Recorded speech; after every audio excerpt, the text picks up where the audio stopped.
নমস্কার বন্ধুরা, আপনাদের সবাইকে গোপাস নিরামিষ রান্নাঘরে স্বাগত। আজকে বানাবো আলু দিয়ে থুরের ঘন্ট।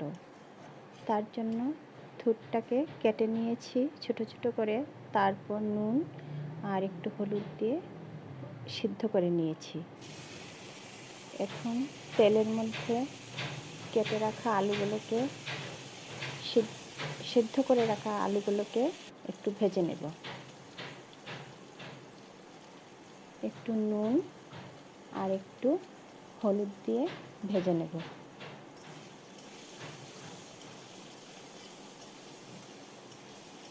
একটু কম আঁচে ভাজবো, বেশি লাল লাল করব না। ভাজাগুলো হয়ে আসছে, এখন নামিয়ে ফেলবো। এখন থুরটাকে হাতে একটু মেখে নরম করে নেব। মশলার জন্য লাগবে জিরে, লঙ্কা, হলুদ, ধনে গুঁড়ো আর একটু নুন নিয়েছি। এখন তেলে একটু ফোড়নের জন্য দেব তেজপাতা, এলাচ, দারচিনি, গোটা জিরে।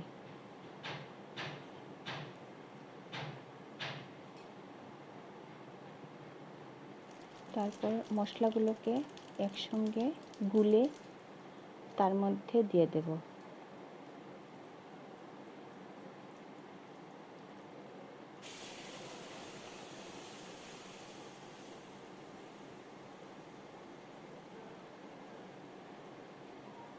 মশলাগুলোকে ভালো করে ভাজতে হবে যতক্ষণ না মশলা থেকে তেল বেরিয়ে আসছে।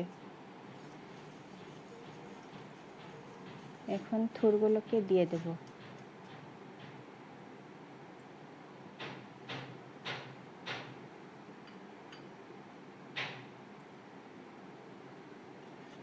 থুরগুলোকে দিয়ে একটু নাড়াচাড়া করব যাতে মশলাগুলো থুরের সঙ্গে মিশে যায়।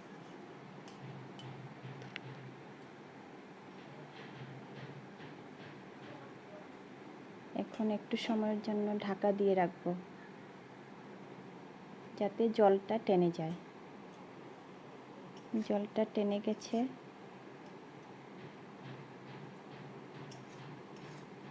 এখন ভেজে রাখা আলুগুলোকে তার মধ্যে দিয়ে দেব।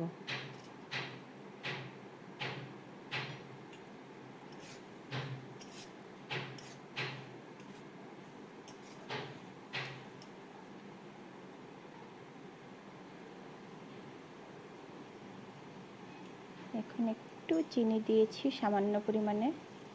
আপনারা যারা মিষ্টি পছন্দ করেন তারা দিতে পারেন, আর যারা পছন্দ করেন না তারা না দিলেও হবে। আর গরম মশলার গুঁড়োকে একটু জলে গুলে থুরের মধ্যে দিয়ে দিয়েছি।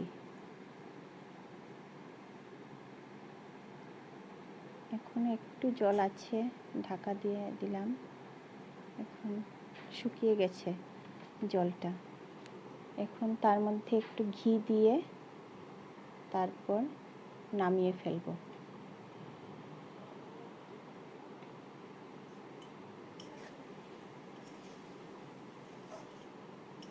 আপনারা এরকমভাবে বানিয়ে দেখবেন, আমাকে কমেন্টে বলবেন কীরকম হয়েছে। আর যদি আমার রান্নার চ্যানেলটাকে ভালো লাগে তাহলে প্লিজ সাবস্ক্রাইব করে নেবেন। নামিয়ে নিয়েছি থুরটা। ভিডিওটি দেখার জন্য আপনাদের সবাইকে অসংখ্য ধন্যবাদ।